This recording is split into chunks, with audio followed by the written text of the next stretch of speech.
Welcome to our YouTube channel for daily jobs update. और आज हम इस वीडियो में MPPSC food safety officer form fill up 2025 apply online procedure की अपडेट लेकर आ चुके हैं और मेरे दोस्त आपको जानकारी देंगे कैसे आप FSO पोस्ट का फॉर्म अप्लाई कर सकते हो।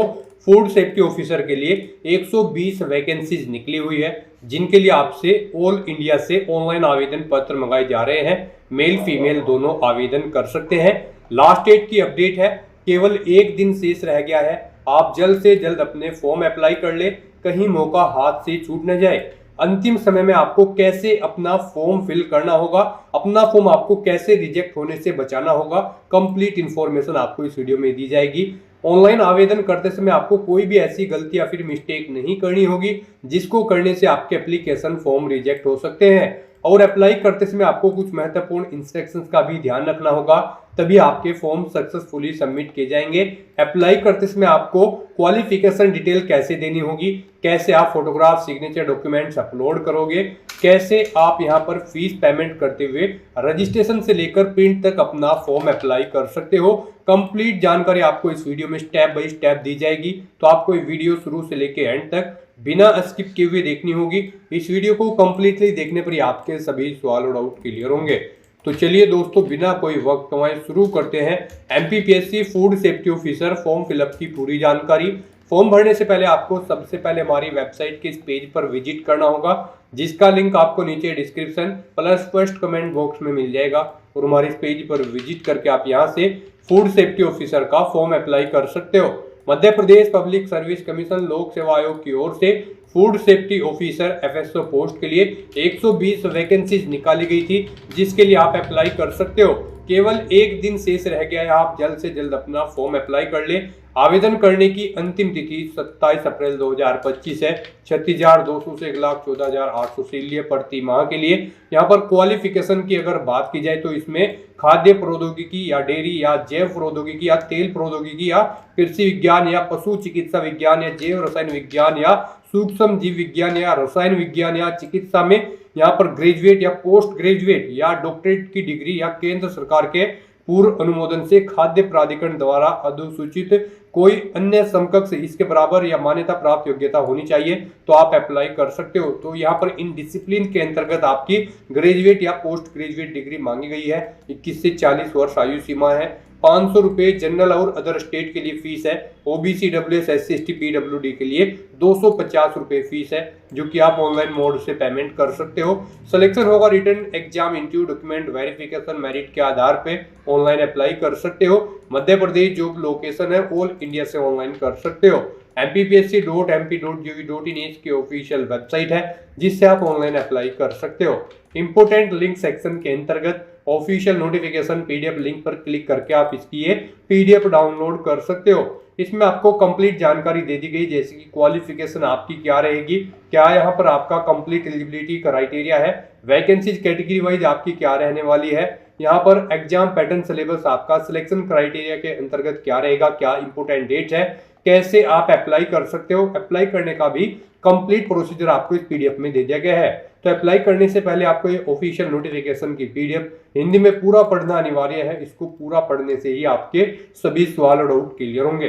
PDF रीड आउट करने के बाद में आपको अप्लाई ऑनलाइन लिंक पर क्लिक करना होगा, तो आपके सामने इसका ऑनलाइन आवेदन करने का ये ऑफिशियल पोर्टल ओपन हो जाएगा। यहाँ पर आने के बाद गाइज आपको सबसे पहले अपनी उच्चतम शैक्षणिक योग्यता सिलेक्ट करनी है। आपके पास ग्रेजुएट डिग्री है, पोस्ट ग्रेजुएट डिग्री है या फिर डॉक्टरेट, आप अपने अकॉर्डिंग यहाँ पर ऑप्शन सिलेक्ट करें। उसके बाद यहाँ पर आप विषय चुने किसमें आपने अपनी ग्रेजुएशन या फिर पोस्ट ग्रेजुएशन या फिर डॉक्टरेट उपाधि प्राप्त की है। यहाँ पर आप वो सब्जेक्ट सिलेक्ट करें। उसके बाद यहाँ पर गाइड हम आपको बता दें, इस भर्ती में पार्टिसिपेट करने के लिए आपके पास किसी मान्यता प्राप्त विश्वविद्यालय से खाद्य प्रौद्योगिकी या फिर डेयरी या फिर जैव प्रौद्योगिकी या तेल प्रौद्योगिकी या कृषि विज्ञान या पशु चिकित्सा विज्ञान या जैव रसायन विज्ञान या सूक्ष्म जीव विज्ञान या फिर रसायन विज्ञान या चिकित्सा में ग्रेजुएशन या फिर पोस्ट ग्रेजुएशन या फिर डॉक्टरेट की डिग्री होनी जरूरी है।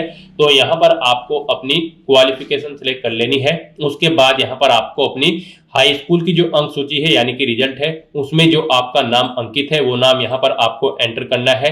वही नाम आपको यहाँ पर, फिर आपका जो मिडिल नेम है वो आपको एंटर करना है, फिर अपना लास्ट नेम यहाँ पर आपको एंटर करना है, अपना जेंडर आपको सिलेक्ट करना है, फिर आपको अपनी जन्म तिथि यहाँ पर एंटर करनी है DDMMYY फॉर्मेट में। उसके बाद यहाँ पर आपको अपने फादर का नाम एंटर करना है, फिर आपको अपनी मदर का नाम एंटर करना है।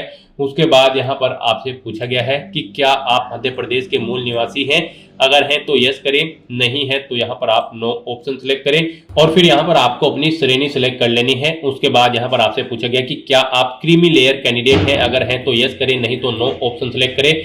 उसके बाद यहाँ पर अगर आप रिजर्व कैटेगरी से बिलोंग करते हो तो यहाँ पर आपको अपनी जाति का नाम देना होगा। उसके बाद गाइस यहाँ पर आपसे पूछा गया है आपके विवाह से संबंधित जानकारी, क्या आप विवाहित हैं, अगर हैं तो यस करें और फिर यहाँ पर आपको अपनी पत्नी या फिर पति का नाम देना है। उसके बाद आपको अपने जीवित बच्चों की संख्या यहाँ पर सिलेक्ट करनी है, फिर अंतिम बच्चे की जन्म तिथि यहाँ पर आपको सिलेक्ट कर लेनी है। फिर आपसे पूछा गया कि क्या आपके अंतिम बच्चे जुड़वा हैं, अगर हैं तो यस करेंगे, नहीं तो नो ऑप्शन सिलेक्ट करेंगे। उसके बाद क्या अभ्यर्थी विधवा, तलाकशुदा या फिर परित्यागता महिला है तो यस करेंगी, नहीं तो नो ऑप्शन सिलेक्ट करेंगी। और अगर आप विवाहित नहीं है तो यहाँ पर आपको नो ऑप्शन सिलेक्ट करना है, आगे की डिटेल्स आपको नहीं देनी होगी। उसके बाद यहाँ पर आपसे पूछा गया है मध्य प्रदेश शासन द्वारा प्राधिकृत प्राधिकारी द्वारा जारी स्थायी जाति प्रमाण पत्र का विवरण आपको देना होगा। अगर आप रिजर्व कैटेगरी से बिलोंग करते हो, जारीकर्ता का पद का नाम यानी कि आपको पटवारी, तहसीलदार या फिर कानून को किसने जाति प्रमाण पत्र प्रोवाइड कराया है वो डेजिग्नेशन यहाँ पर आपको देनी है। प्रमाण पत्र जारी करने वाले जिले का नाम आपको सिलेक्ट करना होगा, प्रमाण पत्र का क्रमांक देना होगा, प्रमाण पत्र जारी होने की दिनांक यहाँ पर आपको सिलेक्ट कर लेनी होगी। उसके बाद यहाँ पर आपसे पूछा गया कि क्या आप PWD कैंडिडेट हैं, अगर है और आपकी जो परसेंटेज है PWD की वो 40% से अधिक है तो यहाँ पर आप यस करेंगे, नहीं तो आप नो ऑप्शन सिलेक्ट करेंगे। उसके बाद अगर आप यस करते हो तो फिर यहाँ पर आपको अपनी दिव्यांगता की डिटेल्स देनी होगी, जैसे कि क्या अभ्यर्थी का दिव्यांगता प्रमाण पत्र सक्षम प्राधिकारी जिला चिकित्सा मंडल द्वारा जारी किया गया है, अगर किया गया है तो यस करेंगे, नहीं तो नो ऑप्शन सिलेक्ट करेंगे यहाँ पर। उसके बाद आपको दिव्यांगता का प्रकार अपना सिलेक्ट करना होगा, दिव्यांगता का प्रमाण पत्र क्रमांक देना होगा, दिव्यांगता का प्रतिशत आपको देना होगा, दिव्यांगता प्रमाण पत्र जारी होने की दिनांक आपको सिलेक्ट कर लेनी होगी। और फिर आपसे पूछा गया क्या अभ्यर्थी को परीक्षा केंद्र के भूतल स्थिति कक्ष में बैठने की सुविधा की आवश्यकता है, अगर आप PWD कैंडिडेट हैं तो आप अपने अकॉर्डिंग यस या नो ऑप्शन यहाँ पर सिलेक्ट कर लेंगे। उसके बाद यहाँ पर आपसे पूछा गया है क्या अभ्यर्थी कभी सेवा से पृथक करने के दंड से दंडित किया गया है, अगर किया गया है तो यस करें, नहीं तो नो ऑप्शन सिलेक्ट करें।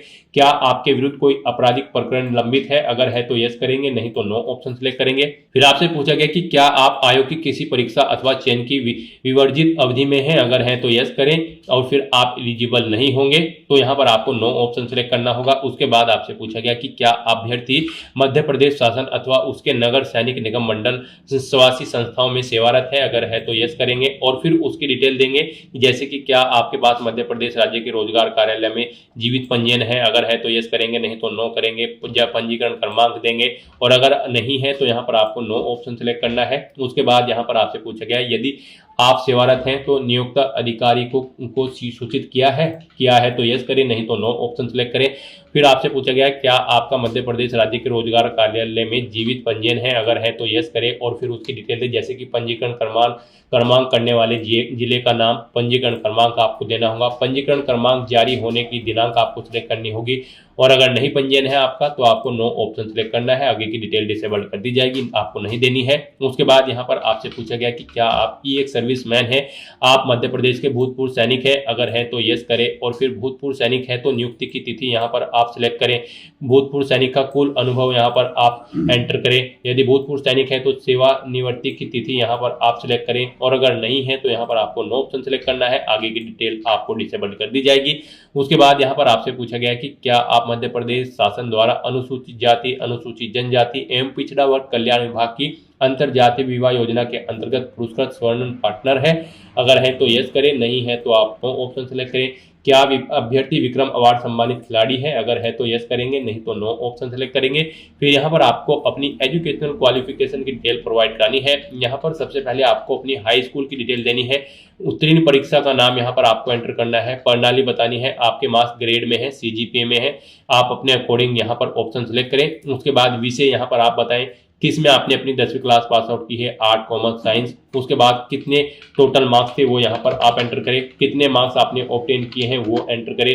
इनके अकॉर्डिंग यहाँ पर आपकी परसेंटेज कैलकुलेट होकर आ जाएगी। फिर आपको अपनी डिवीजन सेलेक्ट करनी है, फर्स्ट है, सेकंड है या फिर थर्ड है। उसके बाद विश्वविद्यालय, बोर्ड या फिर संस्थान का नाम देना है जिस बोर्ड से आपने अपनी 10वीं क्लास पास आउट की है। उत्तीर्ण वर्ष यहाँ पर आपको एंटर करना है, कब आपने उत्तीर्ण की है 10वीं क्लास। प्रमाण पत्र में अंकित रोल नंबर यहाँ पर आपको देना है, यानी कि आपको अपनी 10वीं का रोल नंबर एंटर करना है।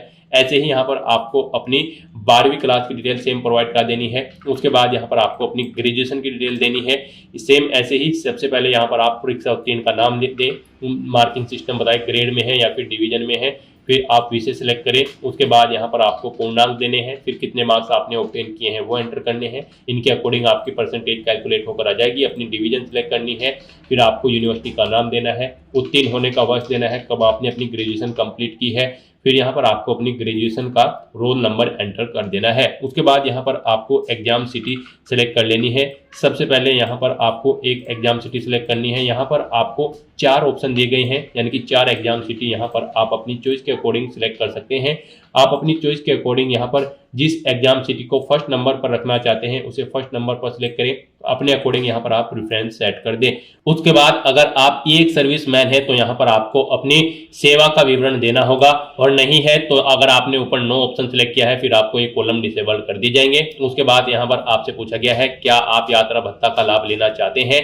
यहाँ पर केवल मध्य प्रदेश के अनुसूचित जाति, जनजाति, अन्य पिछड़ा वर्ग, नॉन क्रीमी लेयर एवं दिव्यांगजन कैंडिडेट को यात्रा भत्ता का लाभ मिलेगा। तो यहाँ पर अगर आप इनके अंतर्गत आते हैं तो यस करें, नहीं तो नो ऑप्शन सिलेक्ट करें। उसके बाद यहाँ पर आपको अपने बैंक खाते का विवरण देना है। आपको सबसे पहले बैंक का नाम देना है, उसका IFSC कोड यहाँ पर एंटर करना है, शाखा का नाम देना है, शाखा का कोड एंटर करना है, खाता धारक का नाम यहाँ पर आपको एंटर करना है, अपना खाता संख्या यहाँ पर एंटर करना है। उसके बाद यहाँ पर आपको अपनी पासबुक की मुख्य पृष्ठ की स्कैन कॉपी यहाँ पर आपको अपलोड करनी है। वो JPG फॉर्मेट में होने चाहिए और उसका साइज 20-200 KB से कम होना चाहिए, यानी कि आपको अपनी पासबुक का फोटो खींचकर उसे यहाँ पर अपलोड करना है। उसके फर्स्ट पेज का आपको चूज फाइल बटन पर क्लिक करना है, फाइल को सिलेक्ट करना है और उसे यहाँ पर सिलेक्ट करके अपलोड कर देना है। उसके बाद यहाँ पर आपको अपना वर्तमान पता एंटर करना है। आप अपना राज्य सिलेक्ट करें, जिला एंटर करें, पता दें, पिन कोड एंटर करें, लैंडमार्क दें और उसके बाद आपको अपना स्थायी पता सेम ऐसे ही एंटर करना है। और अगर आपका स्थायी पता आपके वर्तमान पते के अकॉर्डिंग है तो यहाँ पर आप इस चेकबॉक्स को ओके कर दें। ऑटोमेटिकली आपका स्थायी पता आपके वर्तमान पते के अकॉर्डिंग फिल हो जाएगा। उसके बाद यहाँ पर आपको अपना फोटो और सिग्नेचर अपलोड करने हैं। यहाँ पर आपका फोटो 20 KB से 100 KB के बीच में होना चाहिए और सिग्नेचर भी आपके 20 KB से 100 KB के बीच में होने चाहिए और ये यहाँ पर JPG फॉर्मेट में होने चाहिए। आपको चूज फाइल बटन पर क्लिक करना है, फाइल को सिलेक्ट करना है और 1 बाय 1 करके अपना फोटो सिग्नेचर यहाँ पर अपलोड कर देना है। फिर आपसे पूछेगा क्या अभ्यर्थी ने अपना फोटो उचित स्थान पर संलग्न किया है और सिग्नेचर भी, तो आपको इन चेकबॉक्सेस को भी ओके कर देना है। उसके बाद यहाँ पर आपसे आपका मोबाइल नंबर आपको एंटर करना है, फिर अपना ईमेल एड्रेस यहाँ पर आपको एंटर करना है। उसके बाद यहाँ पर आपको घोषणा पत्र में आकर इस चेकबॉक्स को ओके करना है। यहाँ पर आकर आपको फिर इस पेज को नीचे स्क्रॉल डाउन करते हुए ये कैप्चा कोड यहाँ पर एंटर करना है और उसके बाद गाइस यहाँ पर आपको नेक्स्ट के इस ऑप्शन पर क्लिक कर देना है। नेक्स्ट आपको आपके एप्लीकेशन फॉर्म का पूरा प्रीव्यू यहाँ पर शो कर दिया गया है, जो डिटेल्स आपने फिल की है। यहाँ पर आपको सभी डिटेल केयरफुली चेकआउट करनी है, पेज को नीचे स्क्रॉल डाउन करना है और उसके बाद गाइस यहाँ पर आपको अब प्रोसीड टू पेमेंट के इस ऑप्शन पर क्लिक कर देना है। नेक्स्ट आपको फीस पेमेंट के इंटरफेस पर रिडायरेक्ट कर दिया गया है। यहाँ पर आप net banking, debit card, credit card या फिर UPI के माध्यम से अपना फीस पेमेंट कर सकते हो। यहाँ पर UPI ऑप्शन आपके लिए बेस्ट रहेगा, आप UPI ऑप्शन सिलेक्ट करें। उसके बाद पेटीएम या फिर पे government India NDML for government of India option select करें। यहाँ पर आप पेटीएम का ऑप्शन सिलेक्ट कर लें। उसके बाद आपके सामने यहाँ पर कुछ इस तरह से इंटरफेस ओपन होगा। अब यहाँ पर आपको आपकी कैटेगरी के अकॉर्डिंग एप्लीकेशन फीस का अमाउंट शो कर दिया गया है। गाइस यहाँ पर हम आपको बता दें, जनरल और अदर स्टेट कैंडिडेट के लिए 500 रुपए फीस है। OBC, EWS, SC, ST, PWD candidate के लिए 250 रुपए फीस है। यहाँ पर 40 रुपए पोर्टल चार्ज है, इसलिए यहाँ पर आपको अपनी फीस में 40 रुपए और ऐड करके जमा कराने होंगे। तो यहाँ पर अब आपको सबमिट के इस ऑप्शन पर क्लिक करना है। उसके बाद आपके सामने यहाँ पर कुछ इस तरह से इंटरफेस ओपन हो जाएगा। अब यहाँ पर आप इस QR कोड को स्कैन करें और अपना फीस पेमेंट कर दें। सक्सेसफुली फीस पेमेंट करने के बाद यहाँ पर आपका एप्लीकेशन फॉर्म सबमिट हो जाएगा। उसके बाद आपको अपने एप्लीकेशन फॉर्म का एक हार्ड कॉपी प्रिंट आउट ले लेना है फ्यूचर यूज के लिए, फ्यूचर रेफरेंस के लिए। तो दोस्तों ऐसे आप Madhya Pradesh public service commission food safety officer की इस पोस्ट के लिए अपना फॉर्म अप्लाई कर सकते हो बिना कोई मिस्टेक किए हुए। आज की इस वीडियो में बस इतना ही। आई होप ये वीडियो आपको पसंद आई होगी। अगर पसंद आई हो तो इसे लाइक और शेयर करें। चैनल पर नए हो तो इसे सब्सक्राइब कर लें। Thanks for watching.